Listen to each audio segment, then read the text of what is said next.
You're stupid. You're never going to finish high school. You're nothing more than a statistic. Nobody's ever going to want you. You will never, ever be anything. These words echoed in my mind for years and years. You see, I had my first daughter when I was 15 years old. And those were the things that I was told, that I would never be anything, that I was a statistic, that no one would ever love me, no one would ever want me. And so I lived my life that way.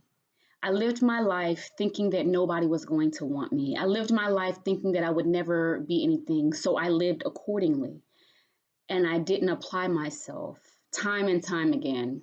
I was scared to do anything that I was called to do because, let's face it, I wasn't going to be anything. Until one day, I met a man that changed my life. No, I'm not talking about a human man. I'm not talking about, a fine brother or whatever the case may be, whatever your type is. I'm talking about Jesus Christ.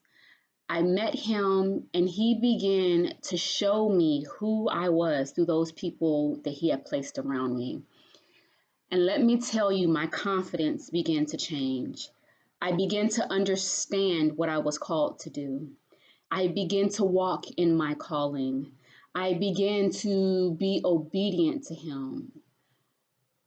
I applied myself on my job in the military, something I was told I would never succeed at. Well, let me tell you, I retired as a Chief Petty Officer in the United States Navy. And I'm excited about that because based off of what I heard and what I did and who I was around, I should have never been at that place, but God.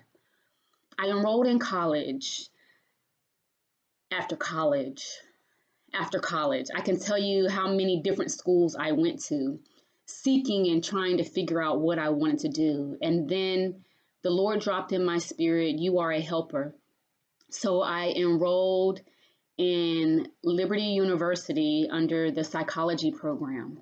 I earned my associates and later earned my bachelor's in psychology. My concentration was crisis counseling.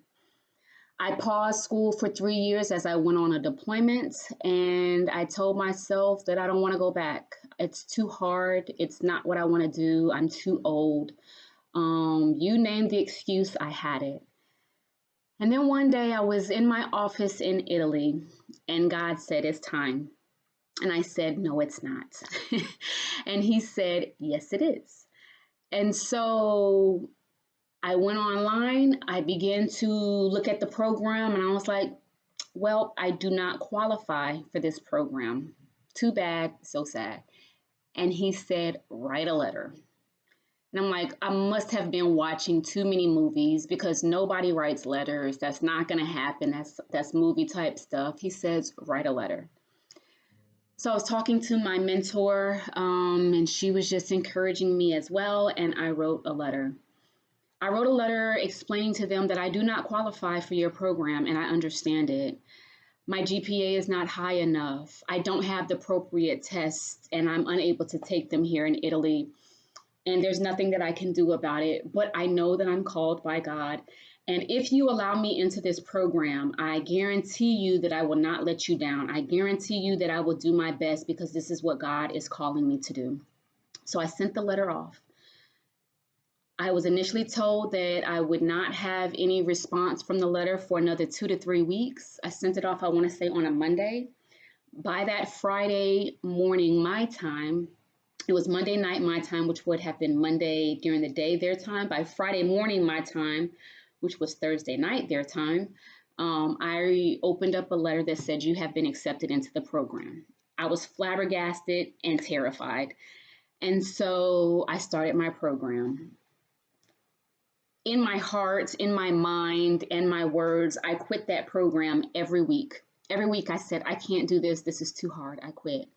And God had placed people in my life that allowed me to go. He said, don't give up. Keep doing it. You got it. Come on, sis. We got you.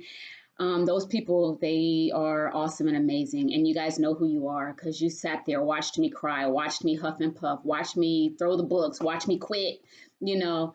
Um, but here I am today on May the 9th, 2020, and yesterday was my last day of school. Today would have been my actual graduation. I would have been walking across the stage, which meant so much to me, but I know that God had other plans. That does not negate the fact that He has called me and brought me thus far to be able to graduate with my clinical mental health counseling degree, to be able to go on to obtain my LPC, and to just be able to go on to do the things that He has called me to do is awesome and amazing. The Bible tells us that what is impossible with man is possible with God.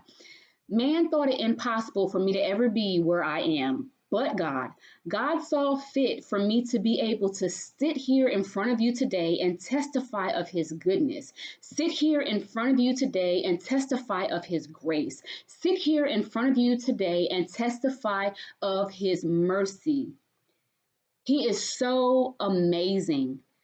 I challenge you that if there is anything He is calling you to do, anything that you feel led to do in Christ, do it because He will see you through. Don't worry about not being qualified. Don't worry about not having the appropriate tools. Don't worry about not being smart enough or fast enough or pretty enough or awesome enough or being a well spoken or any of those things. Step out of the boat. Keep your eyes fixed on Jesus and walk on water. That's what He's calling you to do. He's calling you to do something that nobody else is doing. He's calling you to go somewhere that nobody else is going. He says it's not going to be easy, but it's going to be worth it. I thank everybody for taking time out to listen. I thank everybody for taking time out to pray for me and my family. I love you all. I thank God for you all, and I pray that you have an awesome and amazing day.